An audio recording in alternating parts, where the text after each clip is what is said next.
ஏங்க கவிதை சொல்றீங்க, கதை சொல்றீங்க, இந்த பாட்டுலாம் பாட மாட்டீங்களா? பாட்டு பாடுவேன், நிறைய பாட்டு எனக்கு தெரியும். அதுல ஒரு பாட்டு இப்ப எடுத்து வர்றது என்னன்னா எம்ஜிஆர் பாட்டு, மக்களுக்கு பிடிச்ச பாட்டு இது.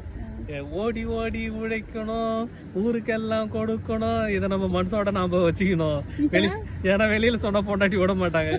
ஓடி ஓடி உழைக்கணும் மட்டும்தான் நம்ம பண்ணணும். என்ன பண்ணணுன்றது அவங்க தான் முடிவு பண்ணுவாங்க. ஓகேங்களா? இது எங்க வீட்டுல மட்டும் இல்ல, எல்லா வீட்லயும் அப்படியே தான் இருக்கும். நீங்களும் இதே மாதிரி உங்க வீட்டுல மாட்டிருந்தீங்கன்னா சொல்லுங்க. இதுதான் உண்மை. ஓடி ஓடி உழைக்கணும். இல்ல அதான் எம்ஜிஆர் அப்பயே சொல்லிட்டு போய்க்கிறாரு. அதுல ஒரு லைன் மட்டும் தான் நான் ஆட் பண்ணிக்கினேன். ஓடி ஓடி உழைக்கணும், ஊருக்கெல்லாம் கொடுக்கணும், அதை மனசோட நம்ம வச்சுக்கணும்னு. ஆமா, ஒய்ஃப் விட மாட்டாங்களே. ஒய்ஃப் எப்பவுமே வந்து ஊதாரித்தனமா செலவு பண்ண பிடிக்காது. வெளியில கொடுக்கறதெல்லாம் ஊதாரித்தனம் தான். ஆமா, ஏன்னா ஒய்ஃபுங்களுக்கு ஊதாரித்தனமா செலவு பண்ண பிடிக்காது.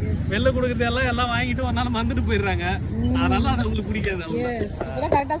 ஆமா, இன்னைக்குதான் உண்மையை சொல்றது தெய்வத்துக்கு சம்பந்தம். எத்தனை உண்மையா சொல்லிட்டு ஆமா, நான் எல்லா வீடியோலயும் சொன்னேன். பதிவு பண்ணிக்கிட்டே இருக்கணும் இதை. நீ சொல்லுப்பா. புல்லு தடிக்கு புலவர் ஊந்துட்டான்றாங்களே, அது உண்மையா? எனக்கு ஒரு சொல்லுங்க. நிருபன் வைத்தியத்துக்கு பைத்திய போக நான் சொல்றேன், நீ கம்முனு இரு.